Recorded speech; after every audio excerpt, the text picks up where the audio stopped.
오늘 이 국정조사, 이태원 참사 국정조사와 관련된 청문회가 있었습니다. 자, 이 자리에 있었던 얘기 잠깐 들어보겠습니다.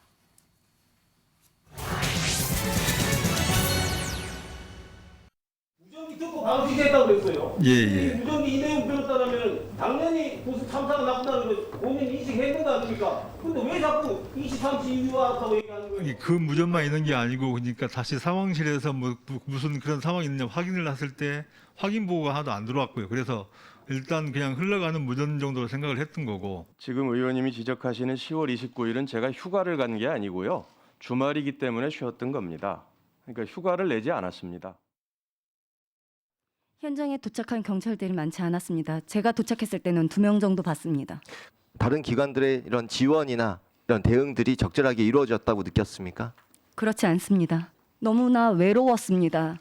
소방관들이 그 안에서 할 수 있는 것들이 너무나도 많이 없었고 구조한 사람들을 놓을 장소조차도 마련되지 않을 정도로 인파들이 통제되지 않았습니다.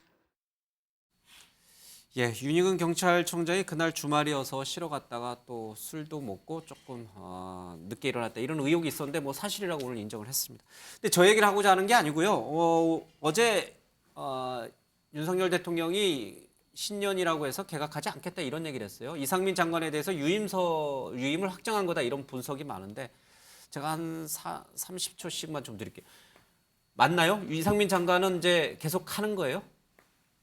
뭐 대통령께서 그렇게까지 얘기하시는데 예. 갈릴 거다 이렇게 예측하기는 어려울 것 같은데요. 예.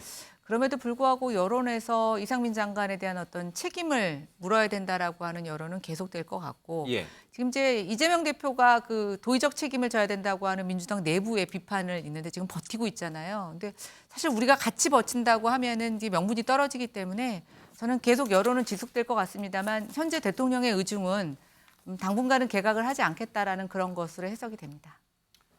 자, 어떻게 처음부터 잘못된 임명이죠. 우리 국가에서 지금 재난이라든지 행정이 얼마나 중요한데 저런 분을 행안부 장관을 앉힙니까? 말도 안 되는 거고 그것을 그나마도 바꿀 수 있는 타임 자체도 놓친다는 게 굉장히 안타깝습니다. 예, 실은. 아니 근데 지금 특수본에서 나오는 그 얘기를 보니까 법적 책임을 그 행정안전부와 서울시의 예.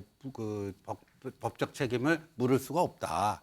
재난안전관리법을 보니까 이거는 지방자치 그 용산구, 용산경찰서, 용산소방서에 예. 해당되는 거지 그 상위 기관인 뭐 서울시라든가 또 행정안전부라든가 이게 안 된다는 거예요. 그러니까 법적 책임은 없는데 도의적 책임을 져라 하는 거라서 지금 저런 문제가 발생한다고 봅니다.